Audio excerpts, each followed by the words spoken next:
नेतागण बाहर आके बयानबाजी कर रहे हैं, झूठ का पुलिंदा देश के सामने रख रहे हैं।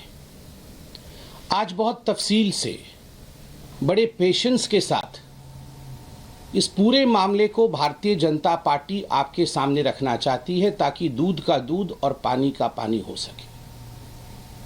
अरविंद केजरीवाल आखिर गिरफ्तार क्यों हुए, ये प्रकरण क्या है, गिरफ्तारी होनी चाहिए या नहीं होनी चाहिए, इन सब विषयों को तथ्यों के साथ भारतीय जनता पार्टी, जनता जो कि जनार्दन है, जनता जिसके कारण हम हैं, उनके समक्ष रखने वाली है। मित्रों, मैं आपको एक ट्वीट दिखाऊंगा। ये 10 मई 2013 का है। 10 मई 2013 अरविंद केजरीवाल उस समय नए थे हिंदुस्तान की राजनीति में और उन्होंने ट्वीट किया था, When will people start going to jail in this country? आप देख सकते हैं, ये ट्वीट है 2013 का अरविंद केजरीवाल जी का। When will people start going to jail in this country? क्या तात्पर्य था उनका? वो नहीं चाहते थे कि साधारण लोग जेल चले जाए। क्या वो चाहते थे कि रोड चलता किसी भी आदमी को पुलिस, ईडी या सीबीआई उठा ले? नहीं, उन्होंने एक फहरिस्त जारी की थी कि लालू प्रसाद जैसे व्यक्ति, उन्होंने नाम लिया था रॉबर्ट वाड्रा का, उन्होंने नाम लिया था राहुल गांधी का, लिखा था सोनिया गांधी जी का नाम, यहाँ तक कि मनमोहन सिंह जी को भी छोड़ा नहीं गया था, प्रणब मुखर्जी तक को छोड़ा नहीं गया था। उन सबके नाम के साथ उन्होंने फहरिस्त जारी की थी कि ये लोग जो भ्रष्टाचार में आकंठ डूबे हुए हैं, आखिर ये जेल क्यों नहीं जा रहे हैं, इनके खिलाफ कार्यवाही क्यों नहीं हो रही है। और उसके बाद अरविंद केजरीवाल जी ने कहा, हिंदुस्तान की राजनीति को बदलने के लिए मैं मैदान में उतर रहा हूं। जहां भ्रष्टाचार होगा वहां अरविंद केजरीवाल जिस प्रकार शहंशाह उतरते थे ना रात के अंधेरे में, और कहीं पाप होता था, कहीं भ्रष्टाचार होता था, कहीं गुंडागर्दी होती थी तो शहंशाह उसे समाप्त कर देते थे। वो जो मूवी आई थी, उसी प्रकार अरविंद केजरीवाल कुछ उस किस्म से नीचे उतरे थे कि वो शहंशाह बन के आएंगे और भ्रष्टाचार को समाप्त कर देंगे। अन्ना हजारे जैसे दिग्गजों का भी उनके ऊपर आशीर्वाद था। बाद में अन्ना हजारे जी ने ही अरविंद केजरीवाल के खिलाफ चिट्ठी लिखी। 2013 में जो प्रश्न अरविंद केजरीवाल जी ने पूछा था कि भ्रष्ट लोग जेल कब जाएंगे, आज एक मैं छोटा सा कार्यकर्ता हूं भारतीय जनता पार्टी का, मैं कह सकता हूं कि 10 वर्षों के शासनकाल में आरोप आम आदमी पार्टी पे है, मगर money trail Bharatiya Janata party की साबित हो गई। आज कल जब सुप्रीम कोर्ट के ऑर्डर पे भारतीय जनता पार्टी को किस किस ने करोड़ों रुपए का चंदा दिया ये डिस्क्लोज हुआ, तो उसके अंदर किनका नाम आया मैं आपको बताता हूं और सबूतों के साथ आ गया। हैदराबाद के बिजनेसमैन हैं पी शरथ रेड्डी, औरोबिंदो फार्मा के डायरेक्टर हैं, औरोबिंदो फार्मा के फाउंडर पीवी राम प्रसाद रेड्डी के बेटे हैं। एक्साइज के तथाकथित मामले में ईडी ने इनको गिरफ्तार किया। ये शराब घोटाला दिल्ली का क्या घोटाला है, कब शुरू होता है, इसकी टाइमलाइन और जिसे हम कहते हैं क्रोनोलॉजी क्या है। नवंबर 2021 में अरविंद केजरीवाल अनाउंस करते हैं कि हम एक न्यू एक्साइज पॉलिसी अर्थात दिल्ली में एक नया शराब नीति लेकर आएंगे, आबकर नीति लेकर आएंगे, एक्साइज पॉलिसी, जिससे कि जो दिल्ली की एक्सचेकर है, दिल्ली का जो खजाना है, वो करोड़ों रुपए से लबालब हो जाएगा, भर जाएगा और दिल्ली को बहुत लाभ होगा।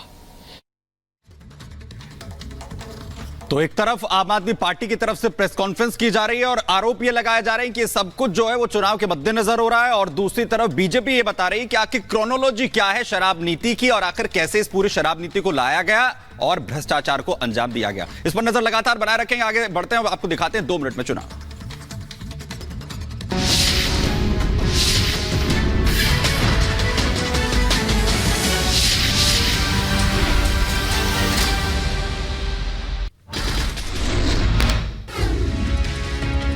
ईडी दफ्तर में केजरीवाल का हुआ मेडिकल, डॉक्टर्स की टीम ईडी दफ्तर से बाहर निकली, केजरीवाल से दूसरे चरण की पूछताछ। ईडी दफ्तर के बाहर बढ़ाई गई सुरक्षा को देखते हुए लगाई गई बैरिकेड। वहीं ईडी ने कल केजरीवाल को किया था गिरफ्तार। दिल्ली के मुख्यमंत्री अरविंद केजरीवाल की गिरफ्तारी को लेकर आम आदमी पार्टी कार्यकर्ताओं में आक्रोश। देश भर में विरोध प्रदर्शन करेगी आम आदमी पार्टी। केजरीवाल की गिरफ्तारी पर आतिशी का बयान, कहा फर्जी केस में केजरीवाल को किया गया अरेस्ट, 1 पैसे का नहीं हुआ घोटाला। सामने कोई भी सबूत नहीं रख पाई है, सिर्फ और सिर्फ ये दिखाता है कि ये भारतीय जनता पार्टी का डर है। आतिशी का बीजेपी पर हमला, कहा केजरीवाल की गिरफ्तारी के पीछे बीजेपी की साजिश, विपक्ष को खत्म करना चाहती है भारतीय जनता पार्टी। खत्म करने का कोई प्रयास नहीं छोड़ा।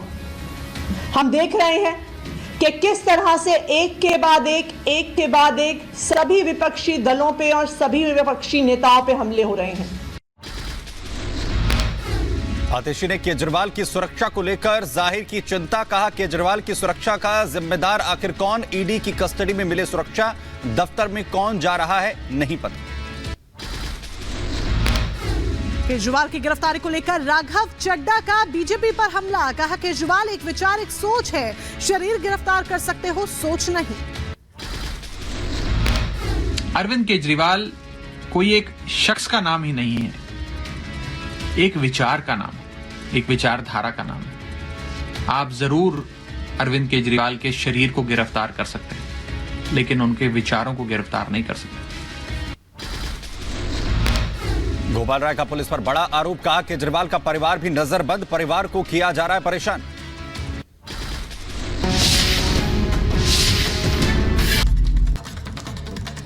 नमस्कार, मैं हूं आपके साथ हिमानी नैथानी। सुबह के 10 बज चुके हैं और मेरी मौजूदगी इस वक्त ईडी दफ्तर के बाहर है। उसी ईडी दफ्तर के बाहर जहां पर इस वक्त दिल्ली के मुख्यमंत्री अरविंद केजरीवाल से दूसरे दौर की जो पूछताछ है वो इस वक्त चल रही है और सभी की निगाहें इस बात पर है कि जब यहां से अरविंद केजरीवाल को ले जाया जाएगा पीएमएलए कोर्ट, तो ईडी की तरफ से कोशिश ये होगी कि ज्यादा से ज्यादा दिनों की कस्टडी ले सके, लेकिन कितने दिन की कस्टडी मिलती है ये देखने वाली बात होगी। लेकिन वहीं दूसरी तरफ अगर बात करें तो दूसरी तरफ आम आदमी पार्टी की अरविंद केजरीवाल की जो लीगल टीम है उसने सुप्रीम कोर्ट का रुख किया था। 10:30 बजे का वो वक्त बताया जा रहा है जब माना जा रहा है कि इस पर सुनवाई हो सकती है।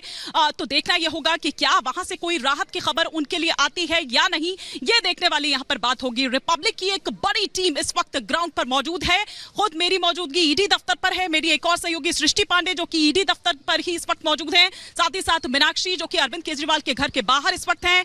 वैभव भी नजर बनाए हुए हैं क्योंकि आम आदमी पार्टी बीजेपी दफ्तर का भी घेराव करने वाली है और इस गिरफ्तारी को लगातार तानाशाही बताया जा रहा है। और साथ ही साथ आपको बता दें कि देश भर में तो प्रदर्शन होने ही है, लेकिन ईडी दफ्तर की जो ये तस्वीर मैं इस वक्त आपको दिखा रही हूं, अमूमन इस तरह का माहौल नहीं रहता है जिस तरह से आप यहां पर हलचल देख रखे हैं, मीडिया का जमावड़ा देख रखे हैं, बैरिकेडिंग्स यहां पर देख रखे हैं। और अभी थोड़ी देर बाद जैसे ही केजरीवाल को ले जाया जाएगा यहां से पीएमएलए कोर्ट, तो उस वक्त ये हलचल और ज्यादा बढ़ जाएगी। लेकिन आपको बता दें कि दूसरे दौर की पूछताछ जो इस वक्त भीतर चल रही है, पहले मेडिकल किया जाता है।